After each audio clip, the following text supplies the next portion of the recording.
Assalamu alaikum everyone. Welcome to the brand new episode of Meet and Greet. Today I'm having Nasser Ansari as my guest, who is a seasoned project manager, PMP certified, associated with Ministry of Defense and corporate companies as well. He has been a trainer, motivational speaker, and a visiting faculty member at Zabest. How are you, Nasser? It's great to have you here. Thank you so much for inviting me here at Zeb FM. It's look like a cool and feel too much cooling Okay. in this environment. Yes, I have 8+ year experience in the field of project management. Recently, I'm visiting faculty, as you know that. Yeah. तो मेरा corporate का experience रहा है जो कि project management का था, और उसके अलावा मिनिस्ट्री ऑफ डिफेंस में रहा है, जो कि कुछ हमने कॉन्फिडेंशियल प्रोजेक्ट्स किए थे, और उसके अलावा कुछ कॉर्पोरेट प्रोजेक्ट्स हैं जो कि कॉमन सेक्टर्स के आप कह सकते हैं. तो this is my whole background.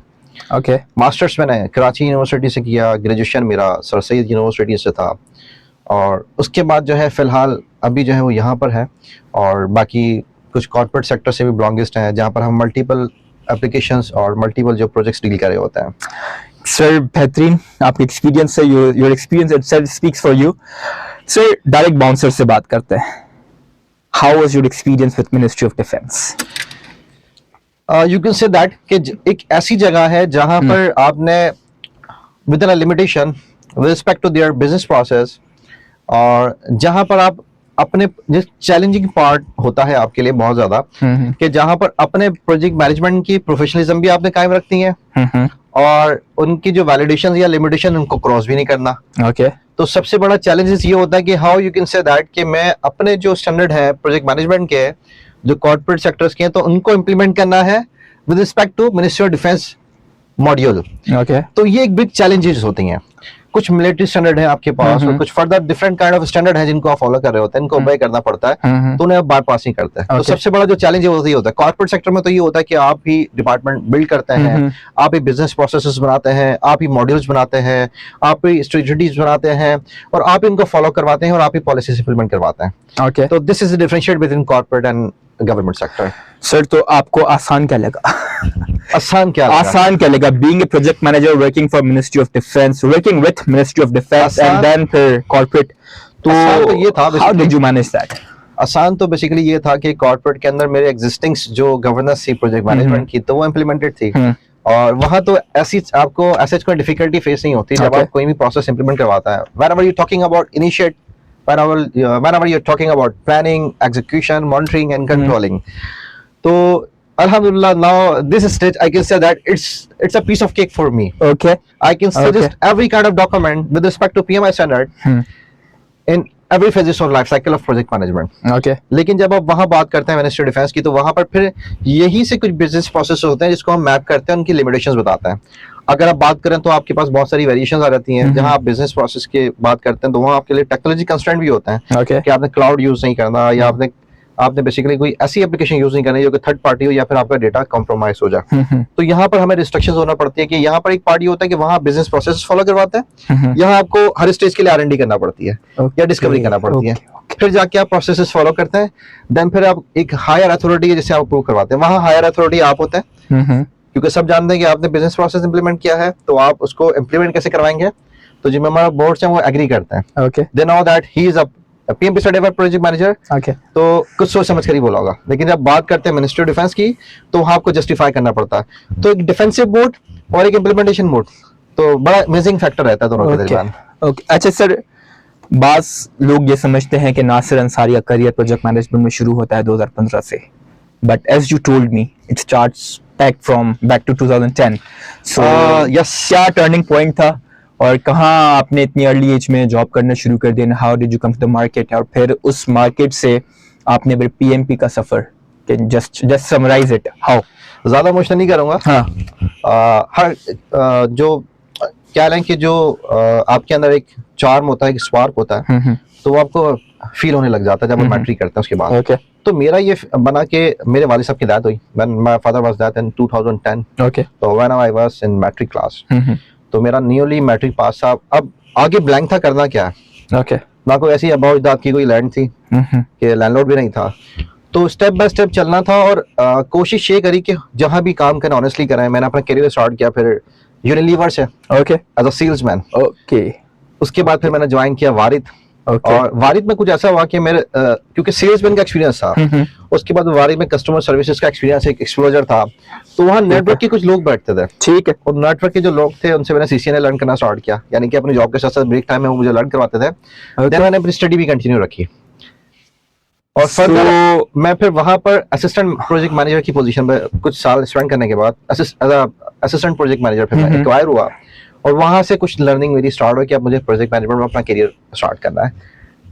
So basically, जब आप अंडर ग्रेजुएट थे and you started learning CCNA with your job, Exactly. manage your studies, and obviously manage your Also responsibility of my family. Exactly, family commitments. Exactly. Sir, family commitments पे आते हैं कि how much it is difficult, how difficult it is to manage your family responsibilities along with your job and studies.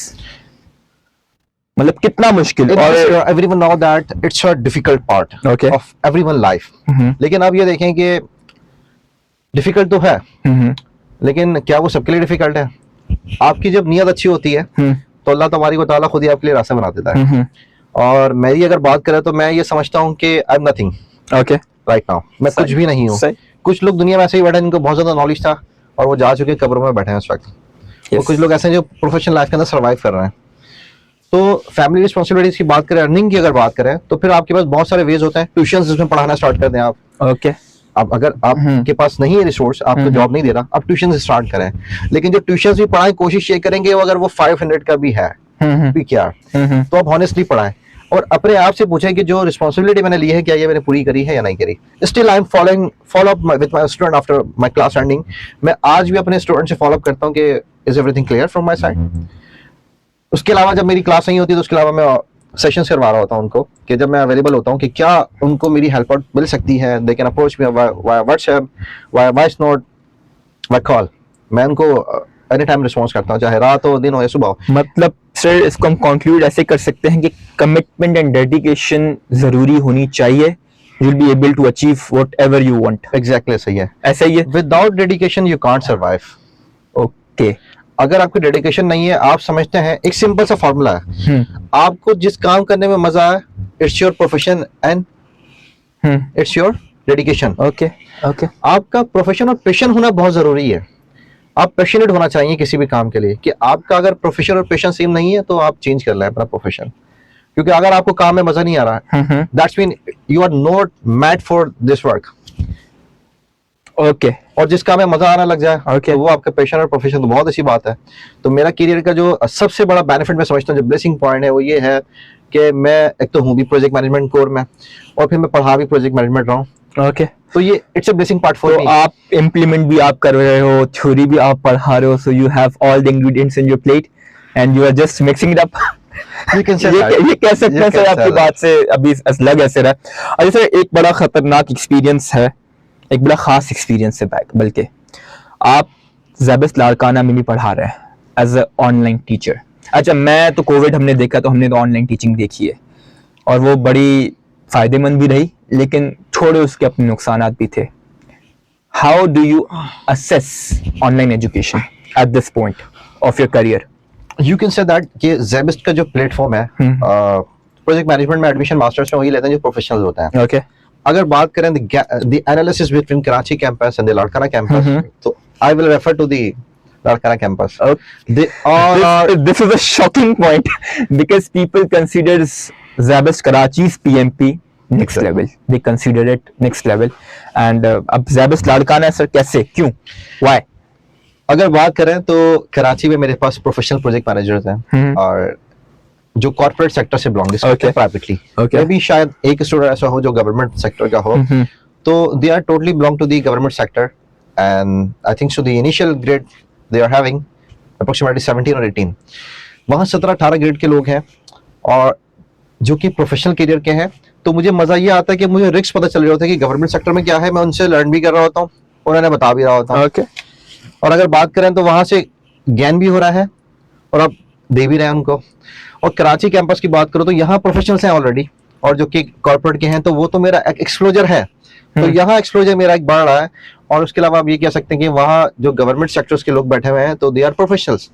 वो गया कि जब आप लोग विलेजेस में होते थे और उनको कुछ पता नहीं होता था, तो यू कांट से दैट कि उनको कुछ नहीं मालूम, उन्हें सब मालूम है। अच्छा, Larkana being in interior Sindh, मतलब Larkana is considered as backward, but आपकी बातों से ऐसा लग रहा है कि नहीं, वहां पर जो लोग पढ़ रहे हैं, जो काम कर रहे हैं, they are very much familiar with the current trends. So फर्क आपको ये कहाँ दिखाई देता है, और what are these parameters, what are the parameters के जहां पर आपने उनको डिफरेंशिएट किया कराची से? उसकी आपका वजह पैरामीटर क्या थे? व्हाट वर योर पैरामीटर्स जब जिस बात पे आपने जज किया उस चीज को? उसकी वजह ये थी कि वहां पर मोस्टली जो है, मेरे असल में जज्बा था. ओके. मतलब ये बात किसी और मायनों में ना चली जाए, तो एवरीवन फेवरेट फॉर मी, मेरे स्टूडेंट हैं, चाहे वो कराची में हो या इंटीरियर सिंध के अंदर हो, तो वहाँ डॉक्टर भी प्रोजेक्ट मैनेजमेंट कर रहे हैं. इवन डॉक्टर जो है वो उसके अंदर आजीज़ी लाना आज के दौर में बहुत मुश्किल है. ओके. कि when I think that I am a doctor, तो हम सब जानते हैं कि हम डॉक्टर्स की एक अच्छी पर्सनैलिटी भी होती है, और एक और पर्सनैलिटी भी होती है डॉक्टर की. तो they are very down to earth, कि वो डॉक्टर सर्जन होने के बाद भी प्रोजेक्ट मैनेजमेंट पढ़ रहे हैं, और लर्निंग का एक जज्बा मुझे बड़ा नजर आया उनमें. ओके. और जब एग्जाम थे तो कुछ ने कांटेक्ट किया, और कुछ लोग ऐसे हैं जो कराची जॉब करने आते हैं वहां से. वो स्टूडेंट है मेरा एक, वो कहता है सर मैं वीक में जब क्लास होती है, वीकली आता हूँ और सबसे पहले आपकी क्लास लेता हूँ, उसके बाद मैं घर वालों से मिलता हूँ. तो I am differentiate between struggling and the efforts. तो एफर्ट्स और स्ट्रगल आपका एक पैरामीटर आपने सेट किया जिसके बेसिस पे आप डिफरेंशिएट कर रहे हैं. एग्जैक्टली सही है. जैसे एक वक्त था, आई am talking about the pre 2010 से 2015, जब एक दौर था कि आपको हर गली में एमबीए मिलेगा, हर गली में. When MBA was booming and everyone talking, यार MBA कर लो, MBA कर लो, MBA कर लो. अब मुझे ऐसा लगता है, correct me if I am wrong, कि अब वो दौर आ गया कि PMP कर लो या प्रोजेक्ट मैनेजमेंट कर लो. एग्जैक्टली सही. How will you assess the situation? लेकिन वो वक्त अलग था जब एमबीए आप करते थे, क्योंकि देखिए किसी भी कंपनी की बात करें, किसी भी कॉर्पोरेट की बात करें, तो सैलरी देने वाला कोई ना कोई तो पर्सन होना चाहिए आपके लिए, जो गैप एनालिसिस देख रहा हो, फिर पेरोल आपका देख रहा हो, फिर फर्दर आपके प्रोसेस देख रहा हो, जो भी फाइनेंस के टर्म्स है, चाहे वो रिटेन मनी है, कंपनी की सेविंग मनी है, या फिर वो पब्लिक सेक्टर्स की है. तो project management is not a piece of cake. Okay. अगर आप इसकी वर्थ गिरा भी देंगे ना, एटलीस्ट फिर मार्केट में एक नया बूम आ जाएगा कि जनाब पीएमपी कर लें. PMP is the most difficult certificate in this world. Most difficult certificate in terms of its people, in terms of its requirement. In terms of its requirement, they required 3600 hours of projects which you have done in past. Verified भी करते हैं. 3600 hours, that means 5 years. Maybe you can say that. और वो भी successful project. Approximately a person works 8 hours a day and there are 22 days. Exactly. So ये तो 5 साल तो हो गए. Exactly. 5 साल एक बंदा पहले काम करे और फिर सर्टिफिकेशन करे. Exactly. ऐसा ही है. That's the point. ये एक PMI का स्टैंडर्ड है जो कि डिफरेंशिएट करता है बाकी डिफरेंट कोर्सेज मॉड्यूल्स हैं. आप कोई भी कोर्स करें, तो यही वजह है कि फिर इनकी सैलरीज में भी फर्क है. आप एक प्रोजेक्ट मैनेजर और एक एमबीए वाले की सैलरीज में भी डिफरेंशिएट देख सकते हैं कि वो कहाँ पर है. ओके. ये बात आपने बड़ी जबरदस्त बताई कि दे रिक्वायर 3600 आवर्स. तो इसका मतलब ये है कि वो तो पहले एक्सपीरियंस आपसे डिमांड कर रहे हैं. Exactly. Successful implementation of the projects. वो आपको एक ऐसा रोल मॉडल बनाना चाहते हैं कि वो यू कैन से दैट वो बताए कि अपना स्टैंडर्ड बता सके कि हमारे प्रोजेक्ट मैनेजर इस लेवल पर है. ओके. हमारे प्रोजेक्ट मैनेजर इस लेवल पर आके काम करता है. ब्लेंडर्स नहीं होते उनके प्रोसेस के अंदर. ओके. गैप एनालिसिस जज करते हैं, उसके बाद रिकमेंड करता है. अच्छा सर, एक बात थी जब PMBOK 4 में एक गालिबन लिखा गया था, correct me if I am wrong, PMBOK 4 था, पता नहीं 5 था, कि project manager does not require any domain knowledge, but right after उन्होंने एक नया एडिशन लॉन्च किया और उन्होंने बात रेक्टिफाई किया कि नहीं भाई, domain knowledge is very much important when it comes to the project management. What's your opinion on this? कि क्या my thinking, प्रोजेक्ट मैनेजर को अपने डोमेन का नॉलेज होना बहुत जरूरी है, अदरवाइज वो बिजनेस प्रोसेस में ग्रिप नहीं हासिल कर सकेगा. उससे जब एग्जीक्यूशन करवानी होगी तो डिलीवरेबल्स प्रॉपर नहीं हो सकेंगे. उससे जब एस्टिमेट करना होगा तो how can he say that I take the right statement, the right parameters of statement that from them. और जो मैंने कॉस्ट मैनेजमेंट प्लान बनाया है या मैंने जो रिसोर्स मैनेजमेंट प्लान बनाया है, ये तमाम एस्टिमेशंस को देखते बनाया हुआ है. जो पैरामेट्रिक है या जो एनालॉगस है या जो बॉटम अप एस्टिमेशंस है आपकी, या 3 पॉइंट एस्टिमेशंस है, तो उसे मालूम होना चाहिए कि एनालॉगस कौन सी है, किस हिस्टोरिकल डेटा है. एक डेवलपर की अगर बात करें तो उसने डेवलपर में जो पास्ट में कोई काम किया है, कोई फंक्शनैलिटी बनाई है, तो इतना तो बीइंग अ प्रोजेक्ट मैनेजर मुझे अपने डोमेन का नॉलेज होना जरूरी है कि मुझे पता चलना चाहिए कि लॉगिन पेज कितने में बनेगा. अब वो HTML की बात करें या different kind of programming platform की बात करें, तो प्रोजेक्ट मैनेजर को पता होना चाहिए कितनी देर में बन जाएगा. क्योंकि अगर रिसोर्सेज को मालूम है कि आप नॉन टेक्निकल हैं, आपको नहीं पता, तो यू कैन से दैट कि सर 2 दिन में काम होगा। How can you justify? अगर आपकी ही कोई ऊपर टेक्निकल पर्सन हो या सीईओ आपको कहेंगे ये काम तो फला कंपनी ने दो दिन में करवाया था, how can you say that, how can you define it's complexity? Okay, you आपका पॉइंट सही है। तो मतलब पीएम बॉक ने सही रियलाइज किया। एग्जैक्टली सही है, बहुत उन्होंने देर से realize हुआ, लेकिन realization हो गई। मतलब उनका एक That's a point very of good view point. था टिल पीएम बॉक 4 right now, है ना? yeah, exactly, हाँ. right now they can say that कि triangle of project management, technical project management, time, scope and budget. Okay sir, ये थोड़ा सा आप technical करते हैं, थोड़ा लेमैन को समझाएं कि भाई ये प्रोजेक्ट मैनेजमेंट क्या है। और अगर आप बात करें तो आपकी जिंदगी ही एक प्रोजेक्ट मैनेजमेंट, आपकी जिंदगी को लेकर चलना ये एक प्रोजेक्ट है।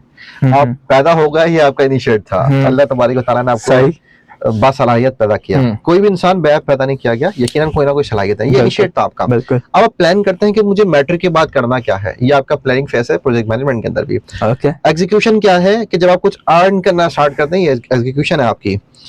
एग्जीक्यूशन के बाद फिर आप मॉनिटरिंग कंट्रोलिंग है कि कितना देना है वालदेन का, कितना अपने लिए रखना है, कितना अपनी स्टडी के लिए रखना है, अपनी लाइफ को मैनेज कैसे करना है, अपना स्टेटस मेंटेन कैसे रखना है। This is monitoring and controlling, quality maintain कर रहे हैं।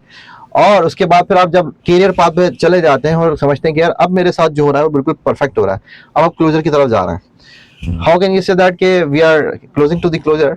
क्योंकि अब आपके एक्सपीरियंस गेन है, अब एक स्ट्रेट पाथ पे चल रहा है। आप जहां जाएंगे सब प्रोसेस आपको सेम फॉलो करवाने होंगे। आप जहां पर भी जाएंगे आपको टेक्नोलॉजीज नहीं मिलेगी, एनवायरमेंट नया मिलेगा, लेकिन आपने करना वही है जो आप पास एक्सपीरियंसेस में करते हुए होंगे अपने। ओके, तो यू कैन से दैट कि आपकी लाइफ ही इटसेल्फ एक प्रोजेक्ट है। तो मैं नहीं समझता कि प्रोजेक्ट मैनेजमेंट और अपनी लाइफ के दरमियान किसी जो है वो कोई फर्क है। प्रोजेक्ट मैनेजमेंट में भी आप प्रोसेस इंप्लीमेंट करते हैं, आप थिंक टैंक होते हैं, अपने करियर के लिए भी आप थिंक टैंक होते हैं। मुझे करियर में क्या करना है, फिर आप देखें तो आपके पास बहुत सारे जो वेंडर बिड एनालिसिस एक टर्म है, तो आप देखते हैं कि कहाँ का मुझे सीवी देनी है। उसके बाद फिर मुझे इंटरव्यू की कॉल आ गई तो मैं कैसे ज्वाइनिंग करूंगा, ओके, मेरे लिए एनवायरमेंट क्या होगा। तो ये आप एग्जीक्यूशन, फिर मॉनिटरिंग कंट्रोलिंग, वहाँ की अर्निंग, तो ये आपके इट्स एक लाइफ प्रोजेक्ट है जिसे आप कंप्लीट करेंगे इनिशियल टू क्लोज तक। तो सेम लाइक दैट कि जब आप एक प्रोजेक्ट आपके पास होता है, मैच्योर होता है, तो इनिशिएट करते हैं आप। इनिशिएट के अंदर बहुत सारे प्रोसेस हैं। Even you are the student of project management, you know the very well what actually I want to say. या तो that's the thing.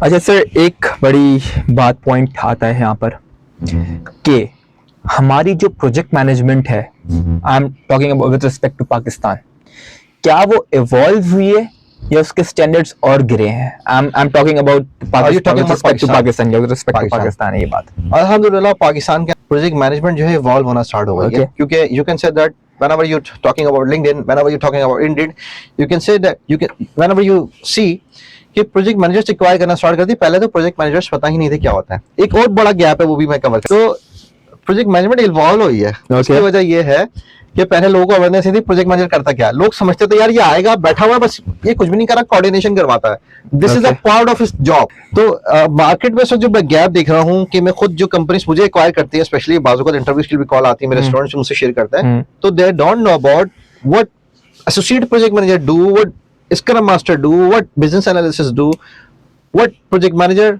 And what product manager and what product owner do. Yes, क्या करते हैं? पता ही नहीं है कि करते क्या है, क्या करते हैं सर। तो वो एक्वायर करते हैं प्रोजेक्ट मैनेजर, वो समझते हैं कि अब ये डेवलपमेंट करना स्टार्ट करेगा। भाई प्रोजेक्ट मैनेजर बेसिकली डेवलपमेंट के लिए नहीं कंसिडर किया गया, आपकी होल बिजनेस को रन करने के लिए प्रोजेक्ट मैनेजर है। जहां पर उसका एक फ्रंट फेस है, वो बेसिकली ब्रिज है आपकी टीम के दरमियान और आपके दरमियान, जो ट्रांसपेरेंसी आपको डिलीवर करता है और आपकी टीम मैनेज करता है, like a project and manager. अगर हम दोनों फैक्टर को ब्रेक कर दें तो प्रोजेक्ट बेसिकली है वो प्रोजेक्ट का मैनेजर और टीम मैनेज करता है इज अ मैनेजर। ओके, तो ये आपके दरमियान प्रोजेक्ट मैनेजर का जो कॉम्बिनेशन है, बेसिकली इसको कंप्लीट करके फैक्टर जो है आपके सामने दिखाता है, उसे टाइमली डिलीवर करवाता है, सारी रिस्पांसिबिलिटी अपने कंधों पर लेके चल रहा होता है। अगर ये भूल जाए कि इसे करना क्या है, लेट्स सपोज अगर वो लेजी हो, तो लेजी पर्सन, एक चीज बहुत ट्रांसपेरेंसी का क्लियर कर दूं, लेजी मैन कभी भी प्रोजेक्ट मैनेजर नहीं हो सकता। व्हाई? उसके पास इतनी सारी रिस्पांसिबिलिटीज हैं कि उसे टाइमली अपने पास एक चेकलिस्ट रखना पड़ती है, जिसमें टू डू लिस्ट में वो देखता है कि मुझे क्या क्या काम आज करना है। यहाँ पर जो लेजी मैन का कॉन्सेप्ट है वो ये है कि बेसिकली यार आज नहीं कल कर लेंगे, आज नहीं परसों कर लेंगे।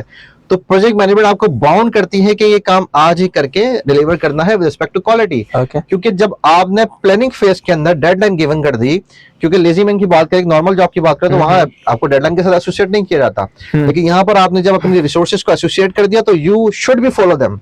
You Okay. Should be follow the project calendar, project resource calendar. Okay. तो अगर आपने वहां लैकिंग करी तो यू कांट बी सर्वाइव। मतलब आपकी प्लानिंग खराब तो सब खराब, एग्जैक्टली है ना? एग्जैक्टली सही तो है। Lazy project managers can't survive in a professional market. Survive नहीं कर पाएंगे। एग्जैक्टली सही है। मार्केट में एंटर हो सकते हैं वो। इंटर हो सकता है अपने आप को इम्प्रूव करने के लिए। ओके। और देखें, मैं दो चीजें एसोसिएट करता हूँ। कुछ लोग होते हैं फ्लडी पीपल्स। ओके। फ्लडी पीपल्स ये होता है कि जो जितनी जल्दी ये लोग ऊपर जाते हैं उतनी जल्दी नीचे आ जाता है। ओके। उनका रीजन ये होता है कि ये जाते ही डिफरेंट पाथ्स हैं। ओके। तो इनकी भी सेम स्टोरी यही होगी। जी जी। क्या बात, मतलब फ्लडी पीपल हैं, जल्दी ऊपर corporate politics. Corporate corporate politics. So you are referring to corporate politics as an obstacle. Exactly सही। दे विल ये- kill your resources skills. Okay. The two things like micro management. अब माइक्रो मैनेजमेंट नहीं, अब macro management हो जाए। आपने resource allocate कर दी, अब आप उसे फ्री फॉल कर दें डेडलाइन तक के लिए। मॉनिटर करें लेकिन रिजर्व वे में करें।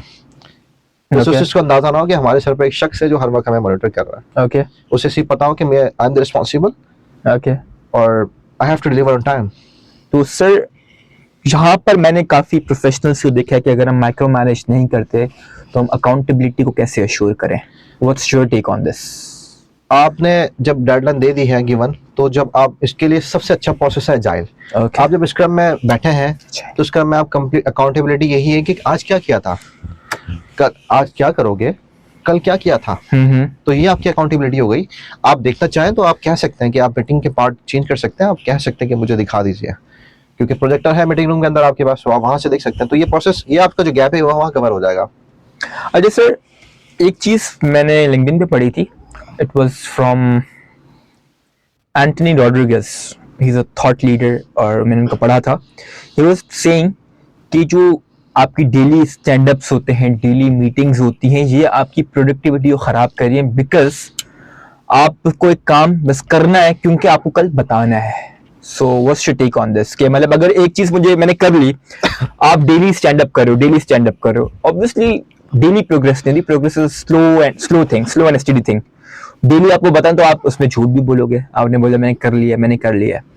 तो क्या आपका लगता है कि ये प्रोडक्टिविटी को किल करती है, डेली स्टैंड अप्स और the constant communication culture? What's your take? No, I side of my think ये बल्कि एक अच्छा पॉइंट है स्टैंड अप का।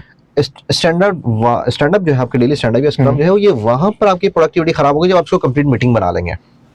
क्योंकि कुछ प्रोजेक्ट मैनेजर ऐसे हैं कि जब स्क्रम को स्टैंडर्ड का मतलब ये है कि आप खड़े हो गए और आपने नोट डाउन करना स्टार्ट कर दिया, with in 5 minute your team is free fall, अपना काम करें। और वहां पर जो आपने कहा कि अकाउंटेबिलिटी डिस्टर्ब हो सकती है, अकाउंटेबिलिटी डिस्टर्ब नहीं होगी, क्योंकि जब आपको पता है कि आज ये क्यूए के पास जाना है तो टेस्ट केसेस आपने अल्टीमेटली रिव्यू करने हैं। This is the part of your task. बिल्कुल ऐसे ही, बिल्कुल ये ऐसे ही। आपके पार्ट का बेसिकली टास्क हो गया। हाँ, अगर आप उस मीटिंग को, नॉर्मल स्क्रम को, स्टैंडर्ड को मीटिंग बना देते हैं आधे घंटे की, 30 मिनट्स की, तो it will be kill your productivity. मतलब जो चीज को लिमिट आप कर रहे हो आप उसको बढ़ाओ मत। Exactly. We have to respect the term कि स्टैंड अप है तो स्टैंड अप 5 मिनट का होता है, स्टैंड अप 40 मिनट का नहीं होता, Exactly, है ना? sir. अच्छा सर, इसमें ना वीडियो कल्चर भी काफी आ गया। पहले तो स्टैंड अप तो हमारा यही था ना कि आप एक हर्डल बनेगी and we'll talk about 5 minutes, but जब से ये आपकी मीटिंग्स ऑनलाइन होने लगी तो स्क्रम 40-50 मिनट भी जा रही है। उस मतलब करना- मैंने देखी है, मैंने अटेंड किए हैं वो meetings. I can talk about my personal experience as well.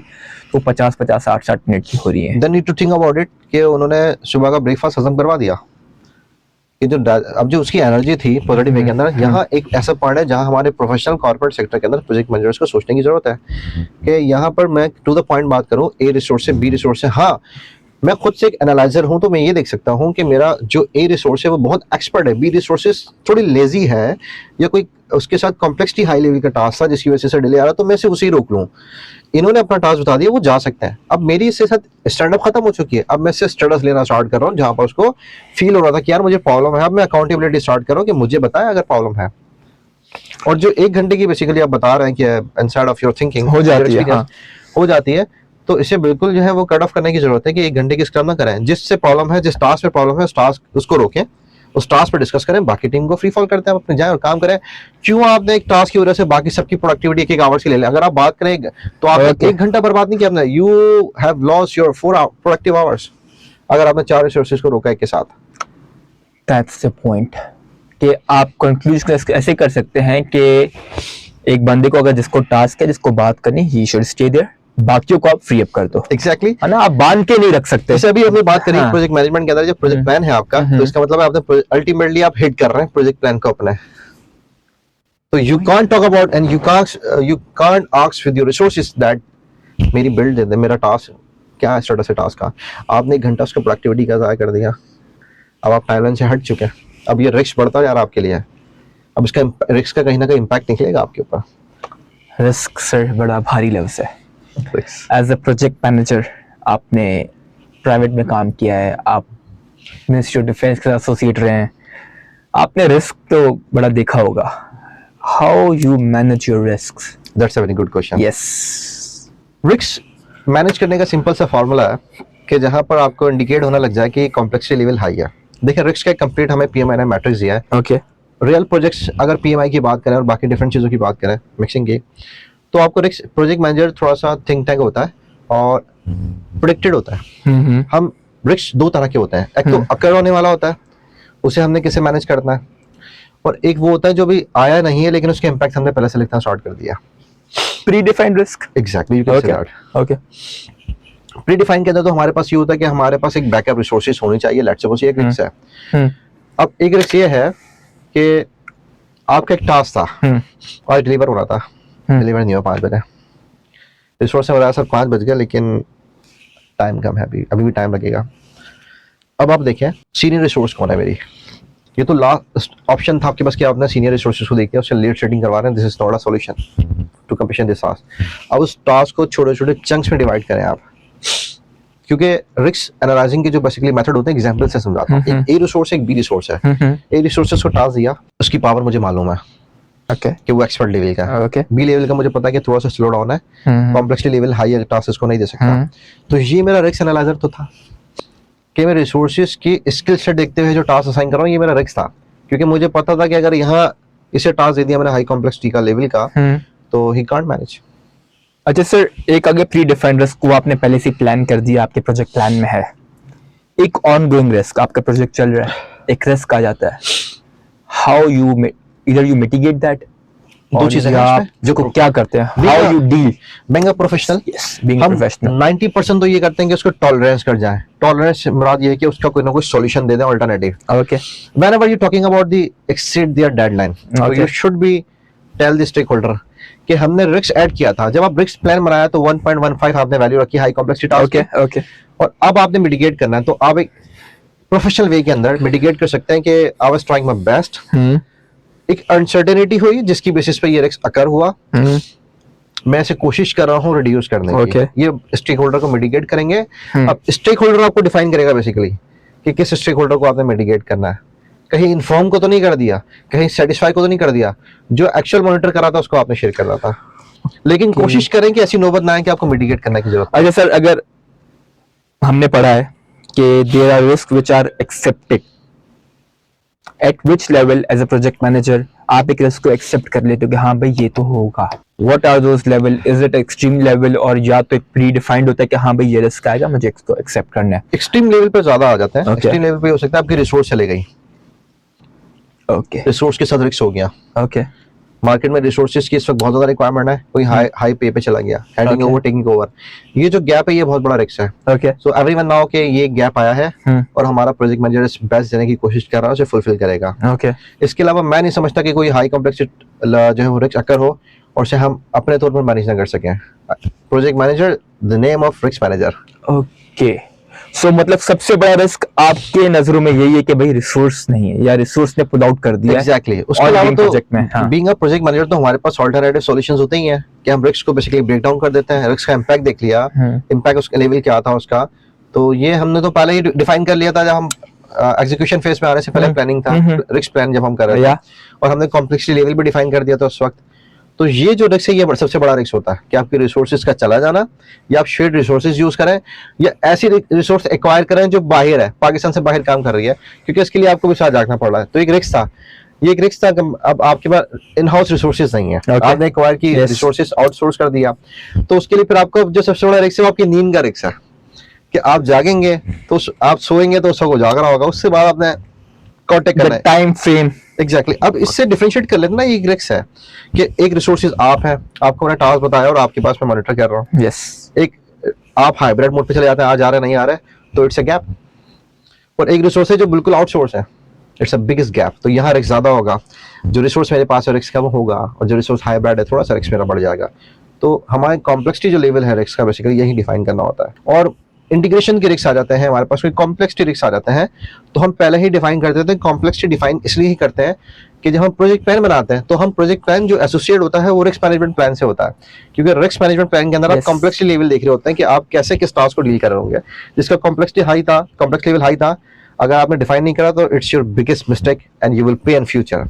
Sir एक आम सवाल होता है प्रोजेक्ट मैनेजर से, डॉक्यूमेंटेशन कितनी इंपॉर्टेंट है आपकी फील्ड में? मतलब ये ऐसा सवाल है कि जिसको आप टॉलरेट नहीं कर सकते, इसको आपने एक्सेप्ट कर दिया इस रिस्क को कि ये सवाल आपसे होगा ही होगा कि भाई documentation, extensive documentation, mediocre documentation और बिल्कुल ही स्टार्टिंग, किस तरीके की documentation as a project manager आपको स्किल्स होनी चाहिए? If you are talking about project manager, you should be on expert level with documentation, hands on documentation. Okay. Without documentation project manager can't be survive. You can say that कि सांस बाद मिलने पहले documentation पे काम करें, same like that. Without oxygen you can't survive, you can't live. Okay. Without documentation project manager can't be survive in a professional market. And why is that so, sir? What's the reason why documentation is that much needed? For the governance body, for the transparency, and for the execution, and for the business control and the business process, how you will follow them and how you will require them. आप requirement mind में तो नहीं ले सकते। सही है, आप requirement, आपको रिक्वायरमेंट कहीं ना कहीं लेना पड़ती है जिसे आपने साइन ऑफ करना है। अगर आप वर्बल बातें करते रहे, क्लाइंट ने कहता है ये बनाना था, आपने कहा ठीक है ये बनना था, पॉडकास्ट सुन लें और उसके बाद जब आपने रिसोर्स को डिलीवर किया तो उसने कुछ और बना कर दिया, तो आपने कहा यार आपने जो कहा था वो यही तो था।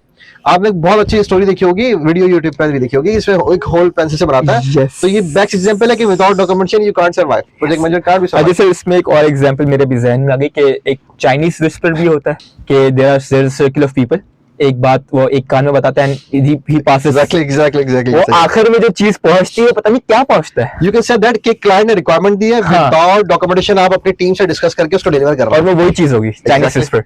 एग्जैक्टली सही है। तो documentation is that much needed in project it's management. Backbone of project management. Okay, so bottlenecks भी बच जाते हैं इससे, जब डॉक्यूमेंटेशन आपके पास होगी तो आपके बॉटलनेक्स भी बच जाएंगे। एग्जैक्टली सर दूसरी यूनिवर्सिटीज भी हैं, एमपीएम करवा रही हैं, ज़ेबिस्ट भी करवा रही है, व्हाई ज़ेबिस्ट? एक छोटी सी बात कहूंगा इस सवाल पर, स्टेज इज ऑल योर्स। कि मेरा एक यूनिवर्सिटी है जहाँ पढ़ाया, मैं नाम ही लेना चाहूँगा उसका, तो वहाँ भी मैंने प्रोजेक्ट मैनेजमेंट पढ़ाई है, यहाँ भी प्रोजेक्ट मैनेजमेंट पढ़ाई है। वहाँ कुछ सेट ऑफ रूल्स और लिमिटेशंस थी जहाँ हम पीएमआई के स्टैंडर्ड यूज नहीं कर सकते थे। कराची के अंदर इस वक्त ज़ेबिस्ट वो वाहिद university you can say that कि हम 100% पीएमआई ओरिएंटेड हैं। यहाँ पर मैं कैप्स्टोन सुपरवाइजर भी था, तो हम 100% ओरिएंटेड वो डॉक्यूमेंटेशन करवाते हैं जो कि हम खुद इम्प्लीमेंटेड हैं ऑलरेडी, उस पर खुद फॉलो करते हैं, और जो पीएमआई ने हमें गिवन स्टैंडर्ड दिए हैं हम टोटली उसे फॉलो करते हैं। और इंस्टेड ऑफ माई थिंकिंग, मुझे नहीं लगता कराची के अंदर ऐसा कोई ऐसी यूनिवर्सिटी है जो कि इस स्टैंडर्ड को फॉलो करवा रही हो जो मैंने ज़ेबिस्ट में देखा है और जो हम दे रहे होते हैं। तो हम मैं ये चाहता हूँ कि गैप है मार्केट के अंदर बहुत बड़ा। Okay. तो ज़ेबिस्ट के जब स्टूडेंट जाए तो एक अच्छे एक्सपर्ट लेवल के प्रोजेक्ट मैनेजर्स बन के मार्केट में निकले, और ज़ेबिस्ट का ऑलरेडी नाम है प्रोजेक्ट मैनेजमेंट के अंदर। तो अल्हम्दुलिल्लाह यहाँ पर पीएमपी सर्टिफाइड टीचर्स ही एक्वायर्ड होते हैं ज्यादातर, क्योंकि मैंने बाकी टीचर भी देखे तो they are not PMP certified बाकी यूनिवर्सिटीज में। ओके, यहाँ पर आप देखें तो आपके लिए पहली शर्त ये है कि being a teacher you should PMP certified, अगर आपने पीएमपी हमारे स्टूडेंट्स को पढ़ाना है। तो एक्सपर्ट लेवल है बेसिकली जो ज़ेबिस्ट ने अपने क्या पॉलिसी का पार्ट रखा है, एक लिमिटेशन का पार्ट रखा है कि ये स्किल सेट के जो टीचर्स हैं वही आकर पढ़ा रहे होंगे। तो यू कैन से दैट कि हम पीएमआई ओरिएंटेड हैं, क्योंकि जो टीचर का स्टैंडर्ड है फिर वो पीएमआई 6 एडिशन का है, बॉक्स 6 एडिशन का है, 7 एडिशन का है, फिर आपके रेटा का है, वॉल्यूम 10 का है। तो ये वो तमाम स्टैंडर्ड है जो कि हम फॉलो करते हैं और हमेशा फॉलो करवाया जाता है। फिर मॉनिटरिंग कंट्रोलिंग का प्रोसेस एक बहुत अच्छा जो टीचर्स इवैल्यूएशन है स्टूडेंट की, और फिर टीचर इवैल्यूएशन एग्जामिनर कंट्रोलेशन जो बोर्ड बना हुआ है हमारा, तो ये बहुत अच्छे से कंट्रोल कर रहा होता है इस बॉडी को। टीचर्स और जो स्टूडेंट और जो स्टैंडर्ड के दरमियान गैप है वो फुलफिल ना हो। फिर गैस स्पीकर का एक बहुत अच्छा मौका देता है, फिर वर्कशॉप का देता है।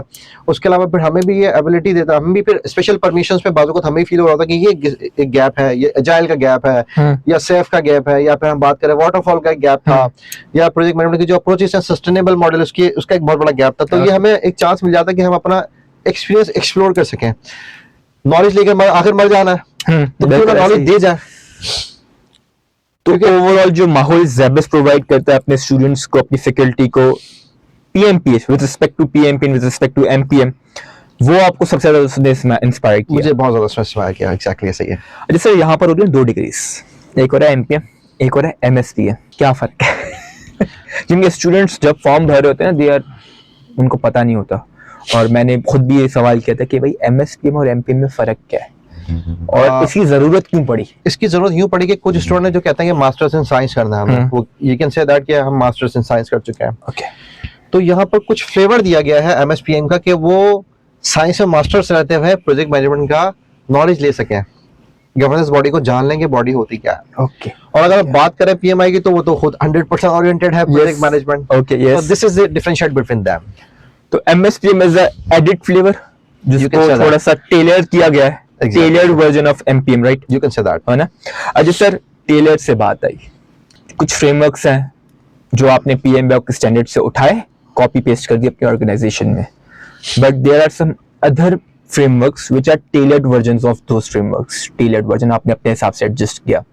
You can say that custom version है, वो अपने हिसाब से कस्टमाइज किया है।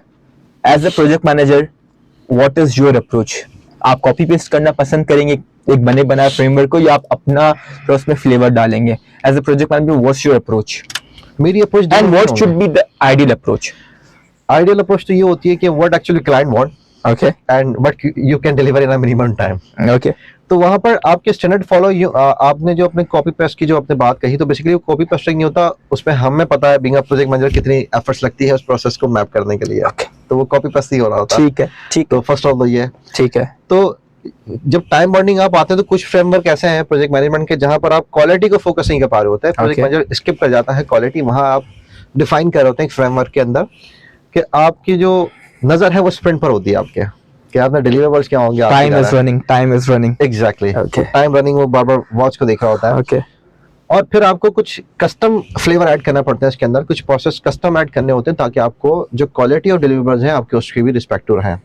मॉनिटरिंग कंट्रोलिंग की आपकी बहुत अच्छी प्रोसेस है। एक्चुअली बात तो वहां अगर खत्म हो जाती है कि what actually client from us with quality, तो फिर वहां आपको हाइब्रिड अप्रोच करना पड़ती है। दुनिया के अंदर जो स्टैंडर्ड है तो हमें हाइब्रिड पे जाना पड़ता है अक्सर। 100% अप्रोचेस भी एजाइल यूज करते हैं, even I am 100% agile oriented. तो लेकिन कुछ प्रोजेक्ट का वेरी करती है, नेचर वेरी करता है प्रोजेक्ट का नेचर क्या। If client happy with the weekly deliverables और within 2 week deliverables, so we are okay. अब क्लाइंट कहता है कि मुझे डिलीवरेबल 3 मंथ में चाहिए, एक बहुत बड़ा प्रोजेक्ट है, उसका मॉडल ही 3 मंथ्स में डिलीवर होगा। ओके।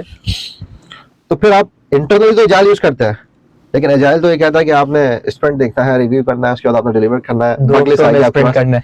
एग्जैक्टली 4 वीक से ज्यादा नहीं जाना चाहिए। बिल्कुल। तो लेकिन आप 3 महीने की बात करें तो फिर आपका कस्टम हो गया ना, एक्चुअली क्लाइंट की रिक्वायरमेंट है। फिर आप इंटरनली इस अप्रोच को यूज करते हैं और एक्सटर्नली विद क्वालिटी दे रहे होते हैं आप। So you can not totally depend on the already made frameworks, exact है ना? हमें खुद अपने आप को थोड़ा एडजस्ट करना पड़ता है, अपने स्टैंडर्ड्स देखने पड़ते हैं। अच्छा सर, एक बड़ा सवाल ये है कि एस्पायरिंग प्रोफेशनल्स जो प्रोजेक्ट मैनेजमेंट की तरफ आना चाहते हैं, उनको क्या रास्ता आप बताएंगे? मतलब what is an ideal path? The door of Zebis is always open for the students. अच्छा, ये सर बात आपने क्यों कही? ये बात यूं कही कि आप जेबिस्ट आए, क्योंकि मेरा, जैसे मैंने आपको लास्ट बताया कि जेबिस्ट ना करें हम ज्यादा, वैसे हमने प्रोफेशनल करा, लेकिन एग्जैक्टली या तो उसकी वजह ये है कि आप आए, एनवायरनमेंट देखेंगे, जो आपकी डॉक्यूमेंटेशन है किस तरह से जेबिस्ट सबसे अच्छा जो फ्लेवर आपको यहाँ मिलेगा। देखिए, एक तो आपका अगर बात करें आपकी जेबिस्ट की कि आपने इंटूल्ड होगा एमपीएम के अंदर, आपका जो मिड है वो तो निकल गया, मिड आपने लर्न करा।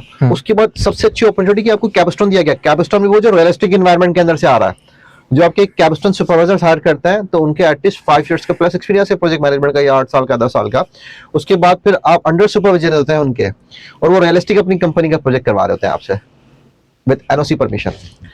फिर वो डॉक्यूमेंटेशन आपको बताते हैं कि एनपीवी क्या होगा, आपका स्कोप मैनेजमेंट प्लान क्या होगा, आपके प्रोसेसेस क्या होंगे, रिक्वायरमेंट का प्रोसेस क्या होगा, फिर आप प्लान किस तरह से चीज़ों को कर रहे होंगे, फिर आप टेस्ट केसेस किस तरह से देख रहे होंगे, फिर आपका नेट पे क्या होगा इसके अंदर। तो ये तमाम जो वैल्यूज हैं बेसिकली, तो आपको कैप्स्टोन सुपरवाइजर गाइड करता है। फिर आपकी एक्सटर्नल टीम आती है जहाँ प्रेजेंट करते हैं, फिर वो भी एक्सटर्नल भी एक्सपर्ट होता है, वो जज होता है। फिर आपको रिमार्किंग की जा रही होती है, इवैल्यूएशन किया जा रहा होता है। तो that's a very amazing journey कि यहाँ अगर आप बहुत कुछ लर्न करेंगे, क्योंकि अगर आप कहीं जाएंगे तो वहाँ आपको टीचर पढ़ाएगा, पढ़ेंगे, और दैट्स आपका एग्जाम्स हो गया, वाइंड अप आपका मास्टर्स।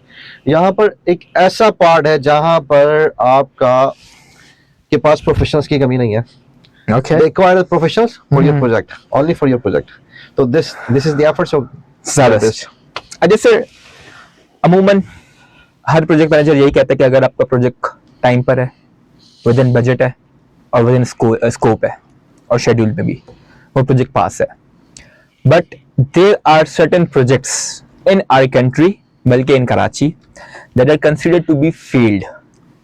जौहर अंडरपास, सर सैयद के सामने जो ब्रिज बना है वो बना था, और अभी जो ये कुछ कंस्ट्रक्शन चल रही है, how do you assess that कि क्यों ऑन बजट भी थे, ऑन टाइम भी थे, जो टाइम मेयर साहब ने की उस पर ही थी, बट फिर भी वो कंसीडर करते हैं फील्ड प्रोजेक्ट्स।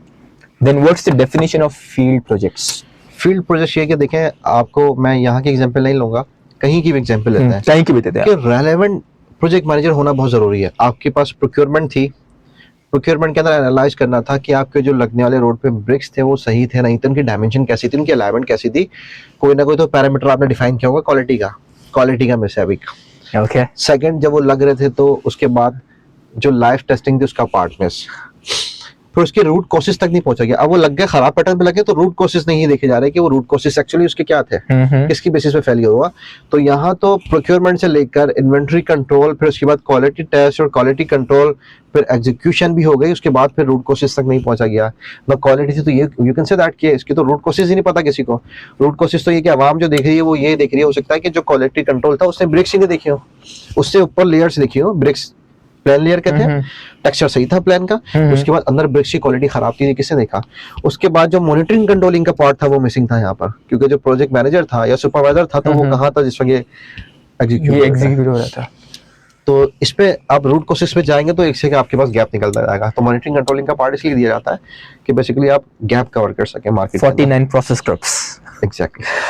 तो मतलब in conclusion, you know the very well because you are belong to the yes, also Q and तो Q। सर अगर मतलब बात कंक्लूजन ये निकालें कि अगर आपका प्रोजेक्ट ऑन टाइम हो, विद इन बजट हो, लेकिन अगर वो क्वालिटी में सही ना हो, तो वो फील्ड प्रोजेक्ट है। एग्जैक्टली।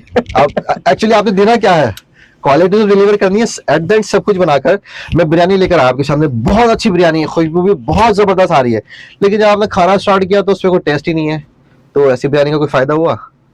आपने कहा यार पैसे जाया हुआ ये तो मेरा। So we are referring to PM Box 7 which says that project should be value delivery भी। एग्जैक्टली। वो प्रोजेक्ट फेल है जहां वैल्यू डिलीवरी नहीं होती। Exactly. So sir, time is limited, और एज अ प्रोजेक्ट मैनेजर हमें पता है टाइम की क्या कीमत है, हमें विद इन टाइम रहना है। Exactly. What's your closing statement and what's the message for all our viewers? यही कि प्रोजेक्ट ओरिएंटेड रहें, गोल ओरिएंटेड रहें, और जो बिजनेस प्रोसेसेस हैं उनको मैप करें।